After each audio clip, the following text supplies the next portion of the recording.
안녕하십니까. 주역 64개 노트 정리 56번째 화산여 두 번째 시간입니다. 전체적으로는 36번째 노트 정리입니다. 이번 시간에는 초육과 육2의 효사에 대해서 같이 한번 알아보겠습니다. 자, 먼저 한자를 같이 한번 읽어보겠습니다. 초육, 여세세, 사기초소치제, 여세세, 사기소치제, 상활, 여세세, 지궁제야. 초육은 여행할 때 사소한 일에 얽매이니 이것이 큰 재앙을 가져온다. 이렇게 합니다. 상활, 여세세 지궁제야. 여세세니 그 뜻이 궁하여 재앙이 있으리라. 이렇게 이야기합니다. 초육은 이렇게 화산역계의 처음인데 유로서 음이죠. 그 다음에 여기 육사와 정응관계에 있습니다. 쇠를 그 한자 의미로 보면은 쇠는 자질구리하다, 하찮다 이렇게 이야기합니다. 전체적으로는 나그네 심사가 좀스럽고 불안한 상을 쇠세라고 이야기합니다. 즉 꾀재재하다 이렇게 이야기하죠. 다사는 쇠세를 미세하고 작은 것을 말하고 옥이 세세하게 미세하게 부스러진 것을 말하기도 합니다.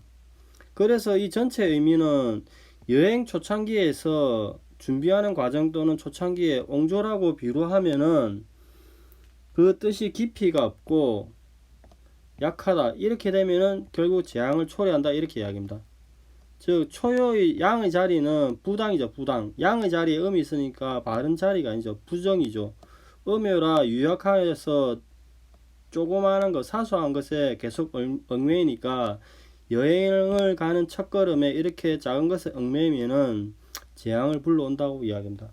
그러면 재앙의 내용이 무엇인지 그 재앙의 정도에 대해서는 구체적으로 이 효를 받았을 때 조금 더 고민해야 될 문제입니다. 다음은 6.2에 대해서 한번 읽어보겠습니다. 한자를 먼저 같이 보겠습니다. 여즉차 회기자 득동복정 득동복정 종무우야 나그네가 숙소에 머문다 하여 노자를 품고 마음이 고전 어린 동복을 종을 얻음이니라 이렇게 이야기합니다. 상활 득동복정 종무구야. 득동복정은 끝내 근심이 없음이니라 이렇게 이야기합니다. 6.2는 정이죠. 종 부당이나 중정이죠. 이렇게 중정의 자리를 획득한 거죠. 즉 6.2는 중정이다. 바르고 중도를 얻어서 아까 이야기한 집, 재화, 동복을 얻죠. 이 세 가지를 얻습니다. 여기서 즉은 나아가다, 차는 집, 자는 재화, 즉 안식처와 돈, 충직한 동복을 얻어서 길하다고 합니다. 그러면 실제 효를 받았을 때 이 세 가지 상황이 무엇을 의미하는지는 구체적으로 또 검토할 필요가 있죠. 자, 여기까지가 기존의 설명이고 그 다산의 그 설명을 같이 한번 보겠습니다. 자, 먼저 한자를 같이 한번 읽어보겠습니다. 여세세 사기초지제 상활 여세세 지궁제야. 여행자가 자질구레하고 또 자질구레하니 그 거처를 떠남이 재앙을 취하게 된다. 상활 여세세라고 한 것은 여행자의 마음이 궁색하여 재앙을 초래함을 말한다 이렇게 이야기합니다.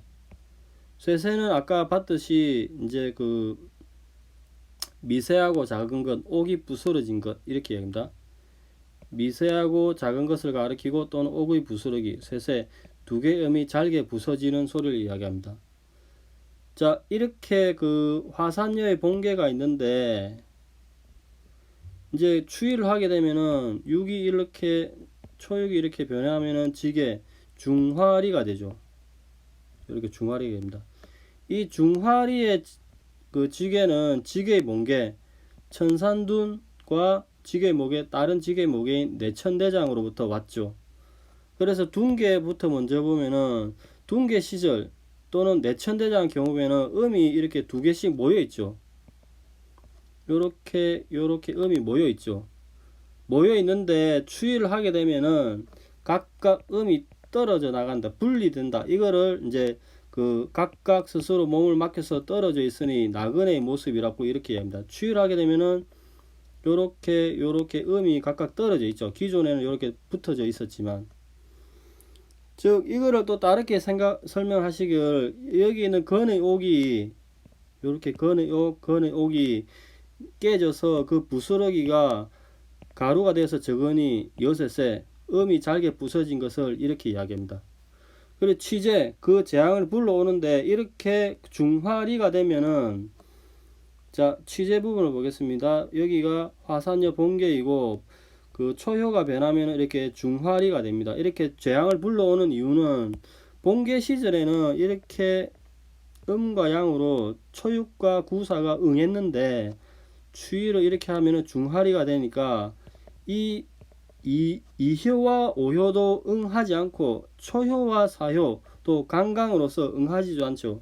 그래서 재앙을 불러오는 이유가 리의 재앙과 감의 재앙이 있게 되는데, 상계도 리, 하계리고 중간에 이렇게 대감이 만들어져. 대감. 이렇게 재앙이 만들어지는데 왜 이렇게 재앙이 오게 되는가?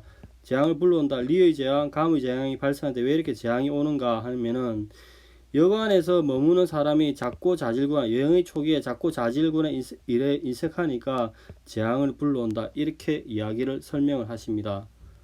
6, 이 부분을 같이 한번 보겠습니다. 자, 먼저 한자를 같이 한번 보겠습니다. 여적차 회기자 득동복정 상활 득동복정 종무구야.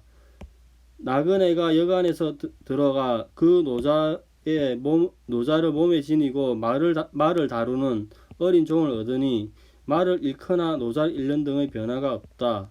상활 득동봉적이라 한 것은 마침내 허물이 없을 것을 말한다. 이렇게 설명하십니다. 그러면 전체적인 그 하나씩 설명을 보겠습니다. 여직차를 보면은, 자, 이렇게 그 여기가 최초의 화산여 본계입니다.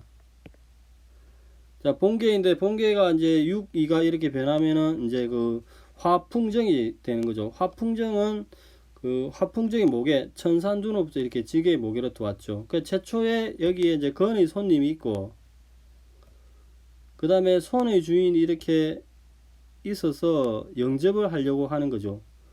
하다 보니 이제 그 나중에 처음 이제 그 건의 손님인 5가 2로 가면은 이렇게 간의 숙소로 들어가는 거죠. 그래서 여적차가 되는 겁니다. 즉 건의 손님이 도착을 하여서 둔계 시절에 손의 주입이 영접하려고 하는데 추위 5에서 2로 가게 되면은 건의 손님이 5에서 2로 들어오니 결국 간이 숙소로 이렇게 들어오니까 여적차, 나그네가 숙소를 향해서 들어간다. 이렇게 이야기합니다. 그 다음에 득동복은 이제 소자를 얻는다. 이렇게 이야기하는데 똑같습니다. 여기가 본계이고 여기가 지게면 여기에 지게의 모계죠. 자, 여기에 이제 최초의 그 천산둔 건의 말이 이렇게 있죠. 말이 있는데 그 산, 간의 소자가 이렇게 있습니다. 손의 줄로서 이제 당기는 이 역할을 하는데 소자입니다. 소자. 그래서 추위를 하게 되면은 이렇게 동복을 얻는다. 이렇게 이야기합니다. 그 다음에 그 회기자, 자금을 얻는다. 노잣돈을 얻는다 부분도 보면은 여기가 화산여 본계입니다. 본계에서 6, 2가 변하니까 화풍정이 되는 거죠. 화풍정이 보게는 천산둔입니다. 천산둔의 상계가 건이죠. 건. 그래서 건의 옥이 있는 거죠. 근데 추위를 하게 되면은 여전히 건의 옥이 이렇게 있는데 여기서 손으로 이렇게 감싸는 거죠. 그래서 노자를 품는다. 이렇게 이야기합니다. 자, 설명을 보면은 그 지게의 모계인 둔계, 건의 손님이 옥을 가지고 있다. 건은 옥이 되고 또 건은 손님이 되니까, 옥은 재물이 되니까 가지고 있는데 추위를 하게 되면은 이 건의 옥을 손으로서 포장을 하게 된다. 이렇게 이야기하니까 회기자, 그 노자를 몸에 품고 있다. 이렇게 이야기합니다. 그 다음에 이제 그 정이라고 이야기하는 것은 변화가 없다. 이렇게 이야기하는 것은 정은 회의 반대 개념, 즉 상이 변하지 않는다고 이야기합니다. 즉 본계에 모계가 있고 모계가 본계가 여기 화산녀가 있습니다. 이 화산녀는 본계의 모계인 천집이 여기서 왔죠. 이걸 추이를 하게 되면 본계가 나중에 화풍정이 되는 거죠. 그렇다고 한다 한들 최초의 본계의 목에 있는 건의 말과 간의 동복이 이렇게 추이를 하더라도 건의 말과 간의 동복은 여전히 유지된다고 하니까 상의 변화가 없다 이렇게 이야기합니다. 즉 추이 효변을 하여서 화산여가 지정 화풍정이 되더라도 상의 변화가 없다. 직의 상이 있어도 본상은 유지한다. 저번에 파성의 원칙이라고 그 추역 역학 독해 그 18개 원칙 중에 5번째 원칙인 파성의 원칙에 대해서 이야기를 한번 한 적이 있었습니다. 그 다음에 무구는 그 천산둔 이 개가 보면은 이제 그 요렇게 지게의 목에 그부터 오면은 강이 내려가지만 다른 내천대장 계열을 보면은 결국 1이 6으로 상승하니까 허물이 없다. 무구 이렇게 설명하십니다. 자 여기까지가 기존의 다산 선생님의 설명입니다. 자 오늘은 그 전체적인 그 초육과 육이 여행을 갈 때 어떻게 해야 되는지, 초육은 우리 일상생활에도 많이 적용이 되죠. 여행 갈 때 크게 계획을 짜야지 작은데 세세한데 하면은 여행을 갈 때 그 즐거웠던 기분이 나빠지고 그렇게 되면은 약간 뭐 안 좋은 일 재앙이 생길 수도 있죠. 그런 것을 생각하면은 충분히 이해가 가실 겁니다. 자 오늘은 여기까지 하고 다음 시간에는 남은 효에 대해서 노트 정리를 같이 보겠습니다.